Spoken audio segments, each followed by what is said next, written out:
But we're going to start off with our first cruise with Costa on board the Costa Serena. So let's give you a little taste of what life's going to be like on board. For anyone that hasn't cruised with Costa, they're part of a huge company, aren't they? Yeah, they're part of Carnival Cruises, over 100 ships, of course, in that massive fleet.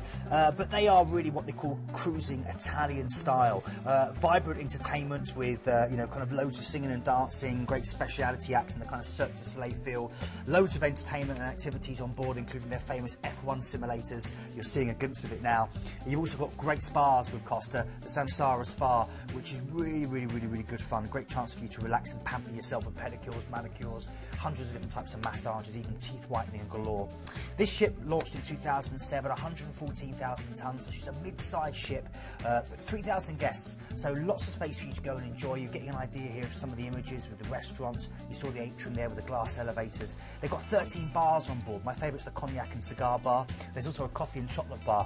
I love chocolate. Yes. I know, exactly. And Club Bacco, of course, which is the wonderful exclusive restaurant on board, which is with a famous Italian chef, Ettore Bocca, and basically it's molecular cuisine.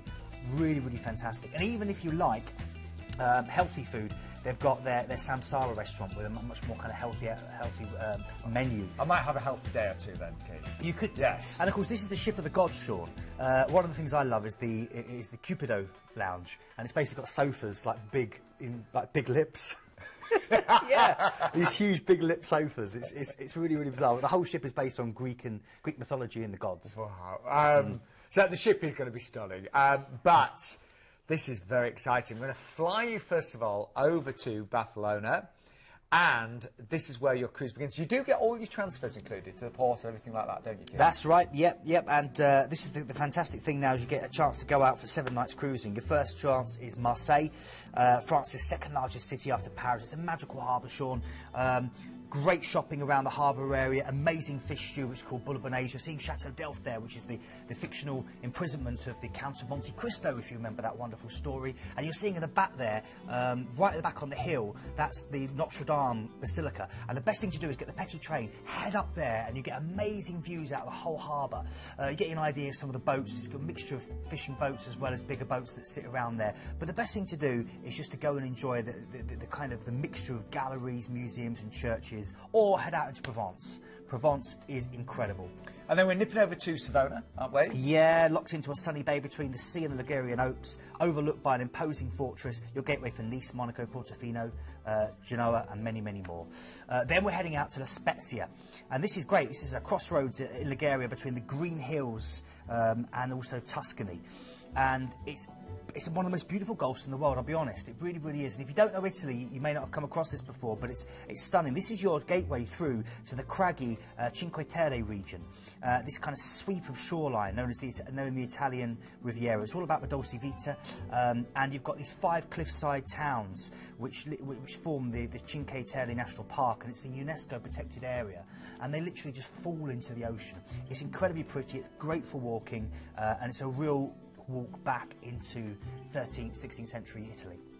And then a chance to visit Rome from City Vecchia. We're going to talk about Rome a bit later. I am, yeah. I'm going to talk about the Eternal City then. Then we're straight to Naples, Italy's most red-blooded city, one of the oldest continuously inhabited cities in the world. The whole city centre is an UNESCO heritage site, and it's dripping with this ancient architecture, these cathedrals and these churches and fabulous forts. It's also the birthplace of pizza, and they do wonderfully strong coffee there. There's always a story about a guy who drank 10 coffees and dropped down dead. So don't have more than 9 is my advice. It's beautiful. The best thing to do as well is to head out to Pompeii and Herculaneum, which are on your doorstep. You can go and stand on the brink of Mount Vesuvius, explore the Amalfi Coast with the lemon blossom in your nostrils, or head over to Capri as well, which is a short ferry ride away. Remember, when crossing the road in Naples, you know, fortunately Arnold Schwarzenegger works as a traffic warden, and you need it to get across the road. It's really good fun. And then another day at sea, and then you disembark in Barcelona, but it doesn't finish there, because we've arranged a 3-night stay in a 4-star hotel and tickets for the Grand Prix as well. Yeah, you have. You've got tickets. You've basically got tickets and transfers for the qualifying and the main race day. You've also got entrance if you want to go to the practice beforehand, but you'd have to find your own way there and back. But you've got a chance to explore Barcelona. It's a magical city, one of the most famous cities in the world. And again, you can wander down Las Ramblas. And you're seeing pictures here of that's Ramblas, by the way. That is the F1 track. Las Ramblas is slightly different. It's got lots of street performers. It's got some wonderful restaurants, little tapas joints. People, artists performing for you.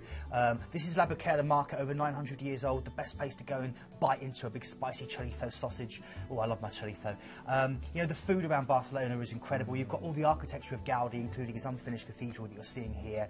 The ancient quarter as well, which is just full of these wonderful swerves and the best urban beaches in the world, Sean. Yeah. Oh, well, I love Barcelona, I really do. Now, don't forget, Planet Cruise are excellent, not just at giving us great cruises, but putting together these exclusive packages. So you've got the cruise, you've got the hotel stay, you've got the F1 tickets, all of that for £829. If you just want to do the cruise by itself, we have got the hot pick with the later dates, the 9th and the 16th of May, where you just get the cruise there for £449. But I think this is amazing. Well, it shows you, isn't it? For an extra £300 or so, you're getting a stay in the hotel, and you're getting tickets into the F1. It shows you what good value that is. It really does. Anyway, let's have a final look at this gorgeous ship. You could be on board the Costa Serena in May, of course, this year, and enjoy all of this opulence, all of this luxury. If you've never been on a cruise before, I just cannot explain enough how these are wonderful floating resorts. The choice is endless. The standards are so high compared to traditional hotels. This is it. It's service with a smile, which we don't seem to get too much in the UK anymore, sadly. And you're going to make so many friends on a ship. It's a safe, social place. You unpack once, and that's it. And then you're basically every day you're somewhere new. Oh. Well, I would love you to book this today. Just to remind you of the price, because it starts at just $829. We have got upgrades to outside for just $899. A balcony for $1049. So just ask the call centre again, if you've got any questions about other rooms available. And if you want to go all inclusive, and I always do this on a cruise, I do like to let my hair down, what's left of it. So that's only £135 per person, which is really good. And your hotel is on a half-board basis, so that would be breakfast and your evening meal there. And you do get the pass for the F1 Grand Prix there, of course, as well, and all your transfers as well.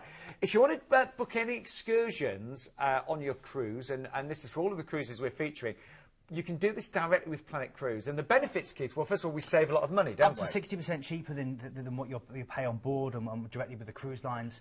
Obviously, the big thing here is the convenience. Rather than getting on board that first day, going to the port showcase and then having to queue up to then make your booking, and sometimes the tours are full by that stage, get it all done before you go on. Make sure you choose the tours you want to do. And then on your first day on board, you put your feet up, literally sunbathe, drink a cocktail. It's a much cheaper and more relaxing way of doing your tours. I agree entirely. I always do that now. I really do.